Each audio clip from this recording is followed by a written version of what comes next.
Chris Swanson is the Director of Scholarships and an instructor at Metropolitan Community College here in Omaha, Nebraska. Thank you, Chris, for being here today. Thank you for having me.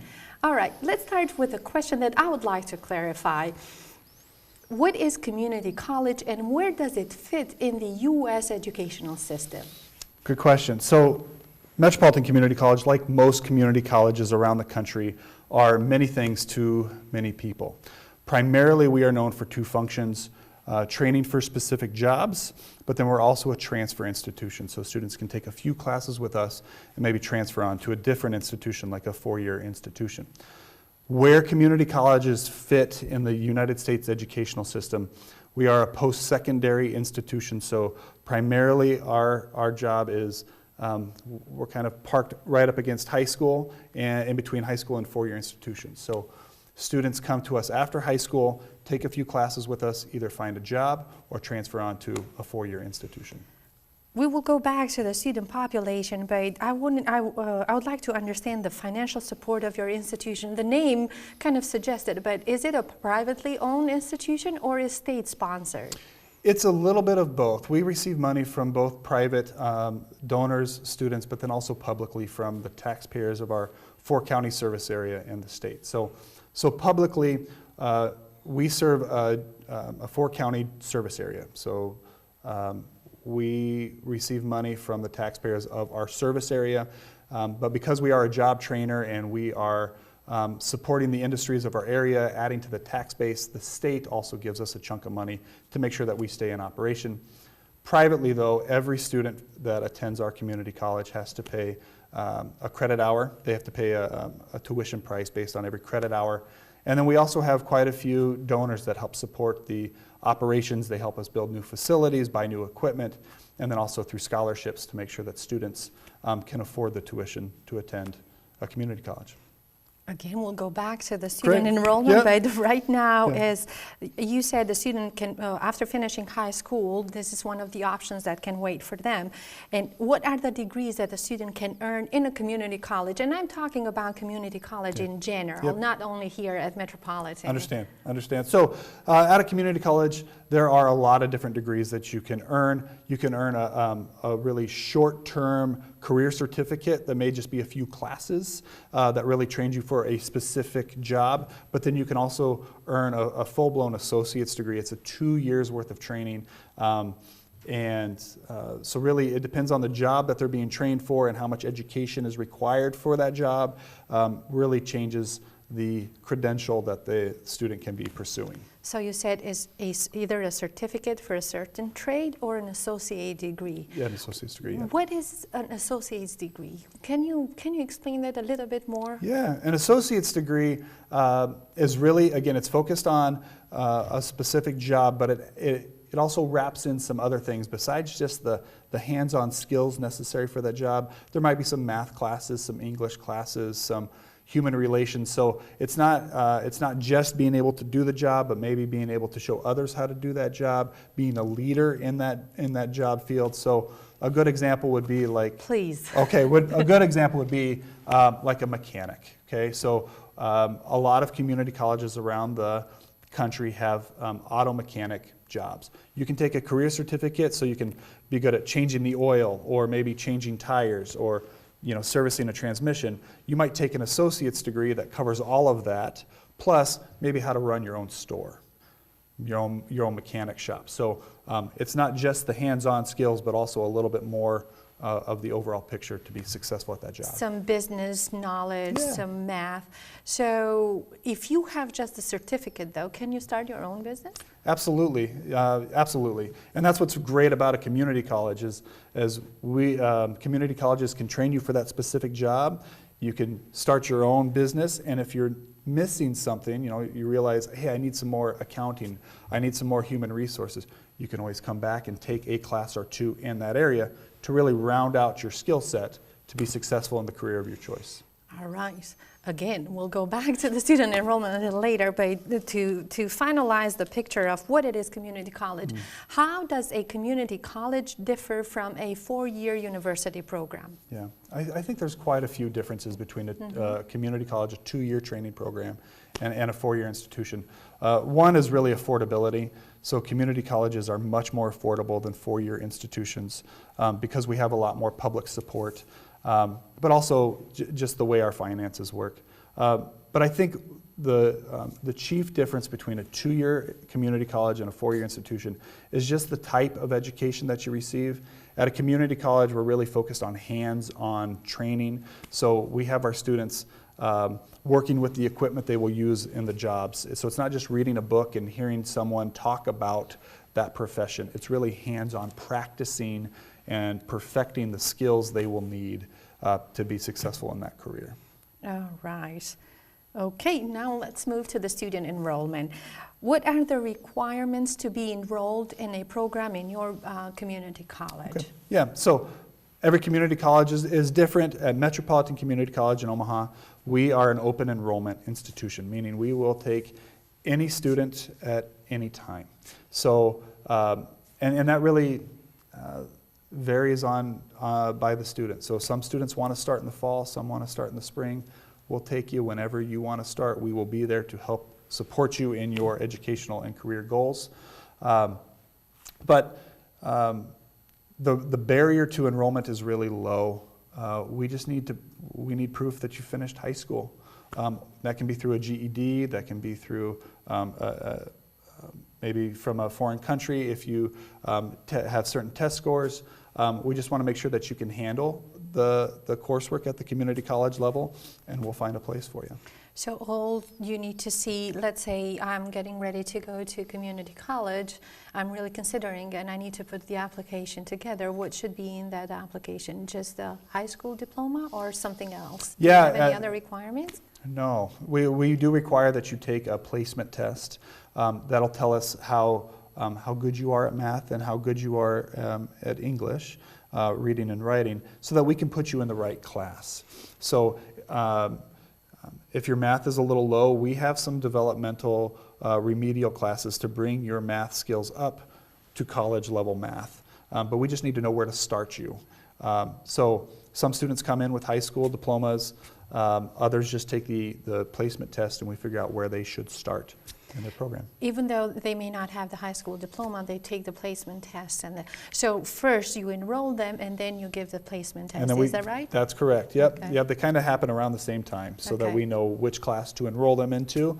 But we have a full spectrum of educational offerings. So we know which class to start students and then make an educational plan so they can go from where they start to where they want to be all through our community college. And once, let's say a student took the placement test and you have identified which classes he needs to know, does he go and register for those, or do you have advising service? How does that, I mean, a puzzled student doesn't know what to do.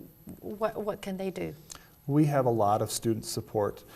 We have enrollment navigators, we have academic advisors. So any student who is curious about what classes they should take, what sequence should those classes be, we have plenty of student services that can help answer those questions to make sure that students find the right path and that they stay on the right path so that we can get them into the workplace as quickly as possible. All right. Now, Chris, can you please tell us who can enroll in your community college? What is the majority of your student population? Yeah. So we're an open enrollment, so we accept students from all ages, all backgrounds. Maybe they took a few years off after high school, didn't know what they wanted to be when they grew up. Life happens, they realize this is what I want to be when I grow up and I need to go to Metropolitan Community College to find my way. Our average student is 26 years old, so on average they're about 8 years removed from high school. They may need to brush up on some math, maybe some English, but we really do have a very focused student body. They know what they want to be when they grow up. Some of them come with full-time jobs. Most of them come with family commitments. So we have a student population that is really committed to learning to improve the lives of themselves and their families. But we have students that are 18, we have some students that are 14, we have some students that are 75. So we will take anybody and everybody that wants to maybe change their careers, they want to learn a new skill, or just try something different. Come to Metropolitan Community College and we'll find a path for you. Okay, so there's no age limit? Not at all. Only the desire to improve your knowledge? That's it. If you come in with passion, we will find a way to harness that passion into a career for you. All right. And how about international students? Do you admit international students? We do. We have about 200 international students at Metropolitan Community College right now. We actually have a international student coordinator, so there's somebody who is really their academic advisor, can really help support the students with special needs like international students. Their backgrounds, their situations, the things that they're struggling with outside of the community college may be different. So we have special staff in place to help support that student population. Okay, if we could go back to the group of your student population that doesn't have or comes through the GED, and I may be wrong, but I assume that some of them are immigrants that didn't earn their high school here, but got their GED. That's right. Do they have to go through the TOEFL test of English as a second language? It's a good question. I'm not for sure the specifics on all what testing is required for what programs, but I do know that we have a large immigrant population in Omaha. Metropolitan Community College is the only adult education program in the area. So we have ESL programs, we have GED classes. So again, wherever a student is on their educational path, they can come to us. We can put them in the right class and get them on the right path. And how long is the academic year? My understanding is that it's a little different from a regular university program. Is that right? That is correct. Can you explain that to us? Absolutely. So Metropolitan Community College works on a quarter system. So most universities have 2 semesters a year. We have 4 quarters. And so what that means for our students is that there's a lot of opportunity to start, right? So as opposed to just starting in the fall or spring, you can start fall, spring, winter, summer, whatever season it is. When you decide you're ready to come to school and improve your life, we have new classes starting right around the corner. And now, when you say quarter, is that 3 months, right? 3 month semester, and can you just come just for 1 semester and then leave and then come back again? Absolutely. We have a lot of ways into MCC. We also have a lot of ways out. Again, our student population is really fluid. They may start, they may take a couple classes, and then life happens. They have another child, they have a sick parent, maybe they need to leave the country for a while. And then when they come back, we're ready to accept them again, put them back in the classroom, and keep them going on their educational and career path. I was reading about your community college, and it's so diverse, and you offer so many programs. But if you can pinpoint what is the most successful program in your community college, what degree or major that would be? That's like picking which kid do you love most. I mean, that really is a tough question. We have phenomenal programs across the board. I would say that our culinary program is top-notch, recognized across the country as one of the best programs. We built a new construction education center, so we put all the construction trades like plumbing, electrical, HVAC into one building, and together those different trades they're literally building a house inside a building, and that house then gets put out into the community on a foundation, and somebody will live in that house. So it's really cool to see these individual trades programs working together on a big project that the community can use. We have IT is a big one. Health. I don't want to pick because we do receive a lot of recognition from a lot of different areas about our top-notch hands-on training programs. All right. It does really prove that hands-on experience that you just mentioned before.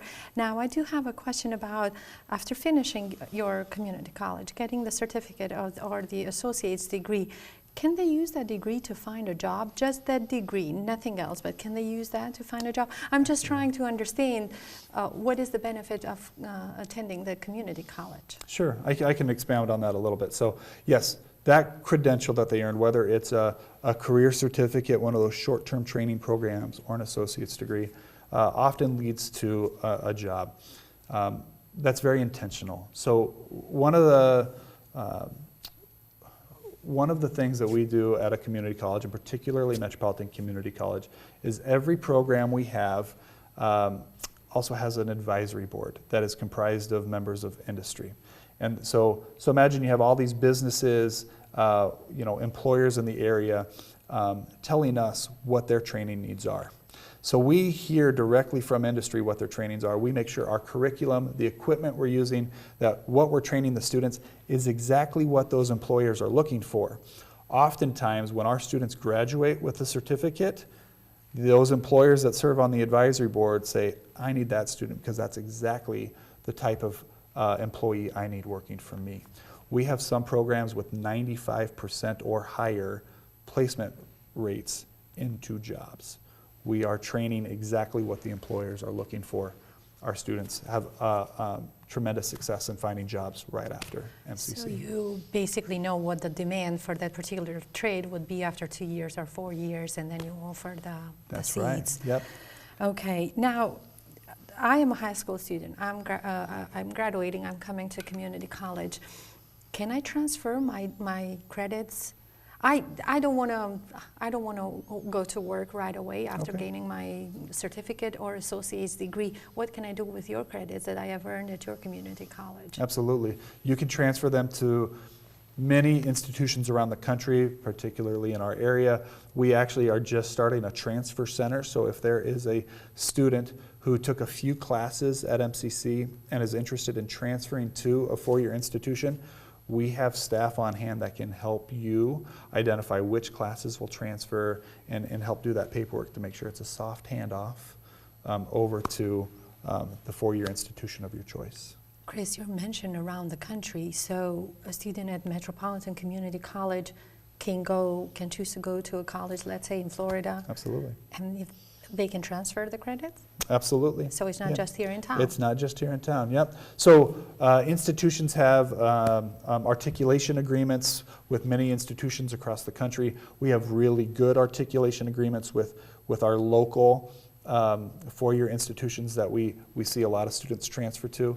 But if there is a student at MCC that really wants to go to University of Florida, we can work with that student and that institution to make sure that certain credits will transfer over to that institution.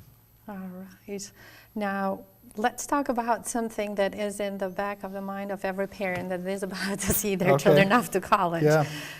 What is the cost of tuition in a community college, and why it is different from a regular four-year program? So the cost at a community college is a lot lower than it is for a four-year institution. That's for a number of reasons. We really at the community college focus on teaching. We don't focus on research. We really just focus on teaching for the jobs in our area. And so there's a whole part of four-year institutions that we just don't need to worry about at community colleges. We're really focused on student training. And that keeps the costs a lot lower. At MCC, for example, our tuition costs are about $6,000 a year. So for about $10,000 or $12,000, you can get an associate's degree. Compare that to a four-year institution that could run you between $40,000 and $100,000 over the cost of that degree. We're a lot more affordable option in terms of pursuing higher education. When you said 10 or 12,000, that's for 2 years that you need to earn your certificate or associate's degree, right? Do you have you are the director of scholarships? I am the director of scholarships. So I do assume you have scholarships. Yes. Is that right? We do. We have about $3 million worth of scholarships to give away every year. And again, it's because the students we serve, they know what they want to be when they grow up. We have generous donors that want to support students entering that workforce, and we need to pay for those students' tuition. $10,000 or $12,000 is a lot more affordable than the $40,000 or $100,000. for other institutions, but that's still a lot of money for a lot of families. $10,000 or $12,000 is a lot. So we have scholarships available to help those students be able to pursue higher education and finish their degrees. Okay, let's simplify this part. Perfect. I'm a student, I'm enrolling. When do I apply for scholarships, or where do I go for scholarships? Yes, so that's what we're working on right now. You can go to our website, mccneb.edu/scholarships, and all the information's right there on how to apply for scholarships. But again, we offer scholarships every quarter because we have new students starting every quarter. So we give away between $250,000 and $500,000 every academic quarter to our students to keep pursuing more and more education. And then once a year we offer around $1.5 million for new students starting at MCC for the first time. So if you are a high school student right now, or a parent of a high school student, and you want to send your kid to Metropolitan Community College, now is a great time to be applying for scholarships. So that we're talking about the fall of 2019, 2019, right? That's right. So if you have a student interested in pursuing a degree at MCC in fall of 19, now is a great time to be applying for scholarships. Now, Chris, let's talk about two questions that are more of a general assessment. I would like to know, how does the city or the society in general benefit from having a community college in town? Yeah, and we get this question a lot, and it's really easy for us to prove our economic impact. We are a job trainer, and so we make sure that the workforce needs of our local industry partners, our local companies, that they are fully staffed with the best workers possible. We are primarily responsible for training people for those jobs. That adds to the tax base, keeps unemployment down. We help create jobs. So MCC contributes to over $1 billion worth of economic impact to our local area every year. In addition to that, there's other society benefits with higher education, like if you attend college, you have better health outcomes, better engagement in civic. So there's better civic engagement, more voting, more involvement in nonprofits. So there's just a lot of society benefits and direct economic benefits for having a community college in town. All right, from the society, let's go back to the Sure. student. And if I'm a student and I'm considering my options, can you please convince me why should I go to community college and not to a four-year university program? Yep. I'll What give is you- my benefit? I'll share two things. One, if you know what you want to be when you grow up, we are the fastest way to get you there. If you don't know what you want to be when you grow up, we're an affordable option to explore different career paths until you do know what you want, and then we can help you get there. So affordability is a big one, but also we are the greatest return on investment in finding you a job and career that can last a lifetime. And you said that it's an open enrollment. Whoever wants to go to community college can enroll. That's right. Why is it so accessible, Chris? That is something that I have realized while doing this series and covering higher education. In my perspective, it's very accessible. Why have you made the school so accessible? Higher education. Yeah, so absolutely. accessible? Because I think that there is a lot of passion for our society. The citizens of the United States are always looking for ways to better themselves. They're always, we've always been entrepreneurial, we've always been adventurous, we're looking for something new. A community college is a great place to take a class or two or 20 to figure out what that next adventure might be and maybe receive some training along the way to help you be successful. All right. Well, thank you, Chris, for being here today. Thank you for having me. Right.